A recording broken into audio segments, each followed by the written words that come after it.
Welcome back to the Express at the Museum of Vancouver. Among the many gorgeous gowns in the new exhibit Art Deco Chic, one is a black beaded gown that was worn to the opening of the Commodore Cabaret back in 1929.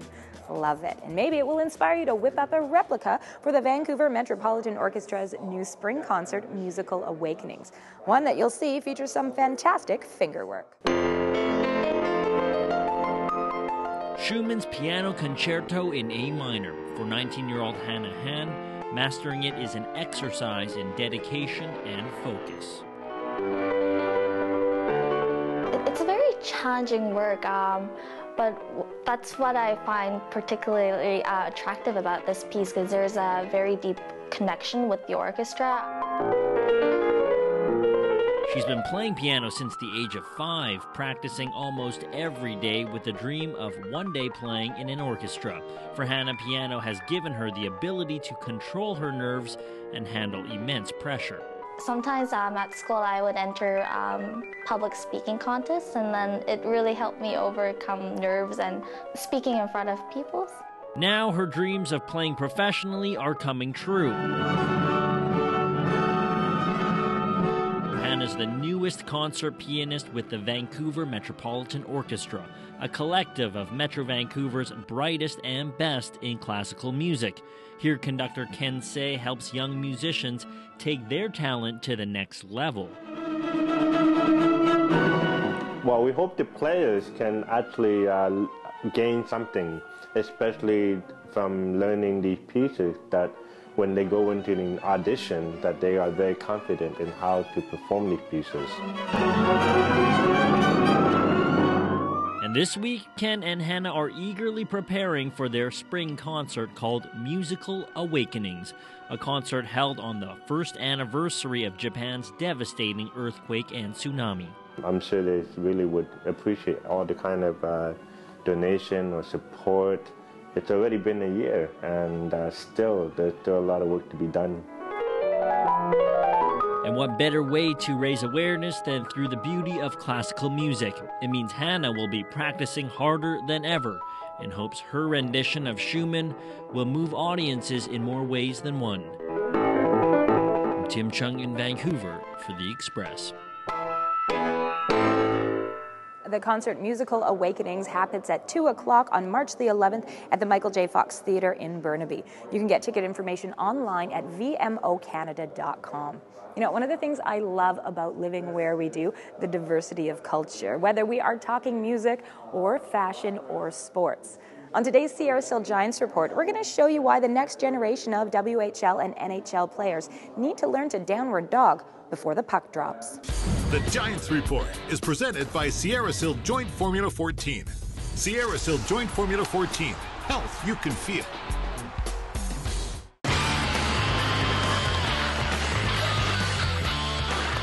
We just do drills and shooting drills, passing drills, like stick handling drills, just to get better. If you want to make it to the WHL, you have to put in the time, on and off the ice. Let's go, you guys. Final set. Get her done. We started a program for young developing athletes who were in need of more skill development. This is South Delta Hockey Academy. These players get access to the Giants coaching staff to help with their development. Access to, elite coaching and experts in the field, and that's one of the things that we offer here is, access to the Don Hayes and dryland training, which I try to provide. Good job, Brandon. Darian, good job. That's huge because obviously he's part of the staff, and everything he says or hints is clues about making that team, so I make sure I listen carefully whatever he says. Camps like this one also give WHL hopefuls the chance to skate alongside Giants players who aren't on the road with the team because they're injured. Dalton Swartz here today, so it's good to see some of the guys. It's good to see the skill level and what their level at, and that's where we want to be in a few years. 3 sets, then you're all done. Come on. There's no doubt these players who range from grade 8 to 12 work hard. Well, I usually do like 6 or 7 skates a week, including games. And they're highly motivated. Well, hopefully I want to get to the next level next year in the WHL. My future goals, my big goal with hockey is obviously making the NHL one day, and yeah. Any particular team? No team, just anywhere. In fact, Hockey Academy already has some impressive alumni. Colton's now working his art with the Edmonton Oilers, and Brandon McMillan is down with the Anaheim Ducks. So get a good look at these players. Hockey Academy may be the first step to the road to the WHL and maybe even the NHL. I'm Bianca Solterbeck in Delta for The Express.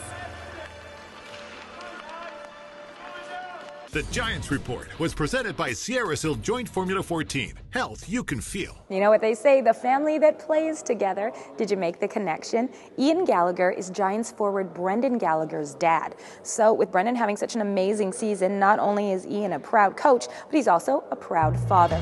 You're watching The Express, and we've got more reasons to make you proud to call Vancouver home coming up. We're away a dozen times a year, sometimes 15 times a year, so now when I'm home, it's like a vacation.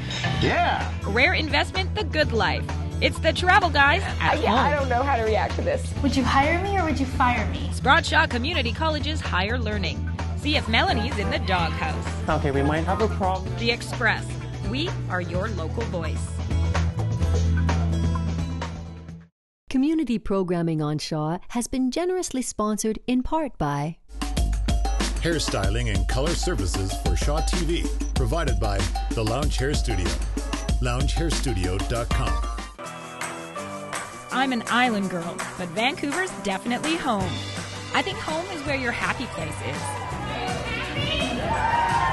That's what I love about The Express.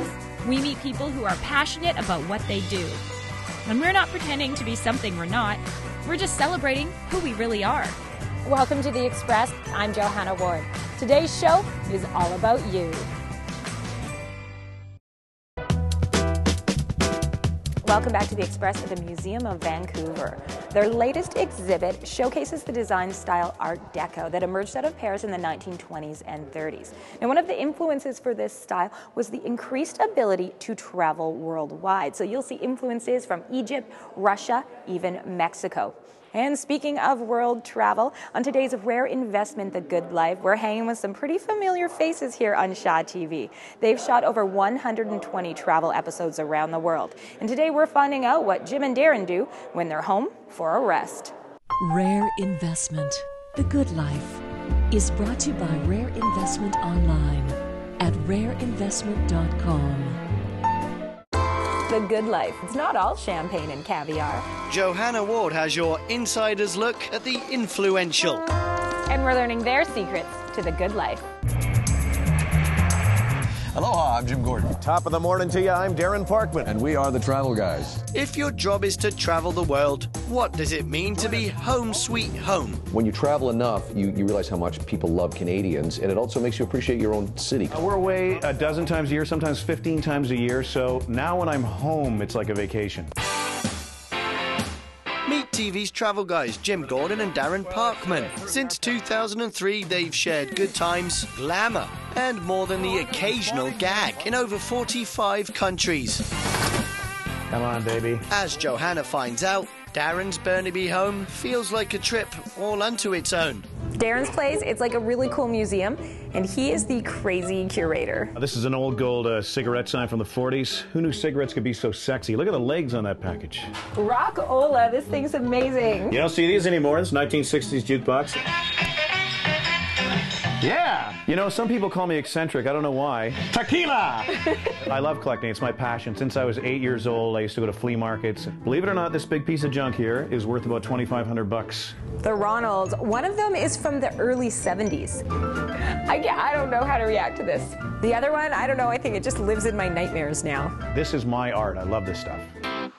Darren's passion for the past is matched by Jim's madness for the movies. I spend most of the time when I'm home actually in a dark theater. Jim's not just a travel guy, he's also a total film buff. Since you're the movie guy, I totally feel like we need to go into a cheesy workout montage. Like what?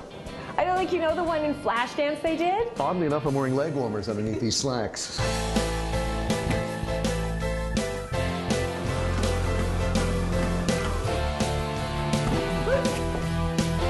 There's nothing like working out or going for a long jog after a brutally stressful day.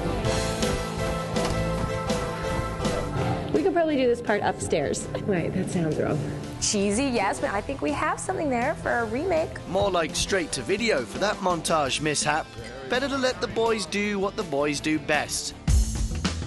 Should we start this last part out with like a cliche cheers that Darren and I have done 1,000 times on Travel Guys? Cheers. The more contrived, the better. Cheers. Hanging out with Jim and Darren, especially at El Nido, it feels like hanging out with celebrities. And I guess that's because they are celebrities. Jim and I like to hang out together, and we kind of hand out Travel Guys DVDs, and we hand out autographed pictures. No one asks for them, but we hand them out. Whoa, hello. Hey, wow. Well, it had to be done, you know. But now I can't, if I do that, I can't drink. Could you linger? Like, could you linger back here a little bit? You know, people always ask, you travel so much together. Do you ever get on each other's nerves? He can be very irritating.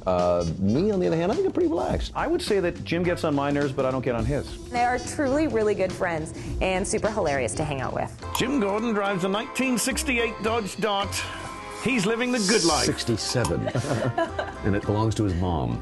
And with that, some collecting, some cardio, and a continuous clinking of glasses. The Travel Guys remain globetrotters of the good life. Rare Investment, The Good Life, has been brought to you by Rare Investment at rareinvestment.com. I honestly don't think I've ever laughed as much as I did hanging out with Jim and Darren. And I'm happy to say that the Travel Guys are back on Shaw TV. New episodes premiere 6:30 on Thursdays, right after The Express, just like the old days. And now we're moving on from one glamorous job, TV host traveling the world, to one maybe not so much. On today's Sprott Shaw Community College's Higher Learning, we're throwing Melanie to the dogs. Literally. Sprott Shaw Community College's Higher Learning is brought to you by Sprott Shaw Community College at sprottshaw.com.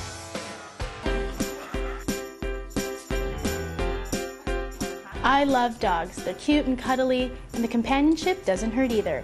But today, instead of puppy pal, I test my puppy patience. Right, Mia? Dogs, I think, are easier to deal with than people. So, that's why I'm here. I'm David Rogowski, and I'm co-owner of the Pet Shop Boys. Melanie's job today? To be a dog groomer at the swanky Pet Shop Boys store and spa. A lot of the job is being passionate with the dogs and wanting to work with them and having that confidence. I think Melanie's going to do really well. She's really energetic and really happy to work with the dog. Do I think this job will be hard? I guess it depends on what kind of dog they let me groom. Her first assignment, bathing. Daisy is very cute. She's a Westie. She's a little beige. So we're going to try to turn her into a nice fluffy shade of white. Be careful with the ears, that water doesn't go in the ears. All right. Being a bather, you're going to get wet. And even under? Everything. Oh. Yep. And the most important part is if you get her rear, to make sure it's all wet. Her rear? Her rear. No. I just met Daisy. I had to scrub her bum. And you can actually lift her tail up to get underneath it. I made sure that Melanie gets right underneath the tail because that's where the dog goes to the washroom and usually is the dirtiest spot. Neither one of us like that part. After a slow start, Melanie heads to the accessory station next. Here at the Pet Shop Boys, we're all about the bling. So we use all Swarovski crystals, great nail polish. We try to do things that other grooming salons don't necessarily do. So our next customer, Pippin. Hi, Pippin. His owner wants us to put Swarovski crystal earrings on him. Pippin, who is the cutest pug I've ever met, I get to put earrings on him. Fun! The surgical glue is really sticky, so just be careful. All right. Pippin, where would you like it? Right around there. All right. Okay. And again, once you place it, it's stuck for good, so try to aim for a good spot. All right. Okay, so you want to hold it on for about 10 seconds so it really sticks. So we'll do the other ear now as well. Okay. Uh-oh.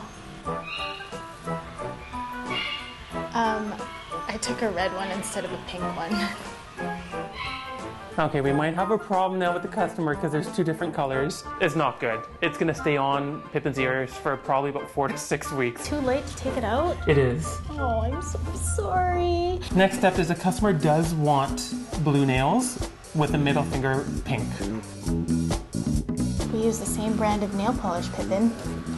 Oh, I know. I'm sorry, I can't do it. Okay, so you have to be confident. He feels your nerve. Melanie didn't have the confidence behind her when she was applying the nail polish, so the dog took advantage of her a little bit that way.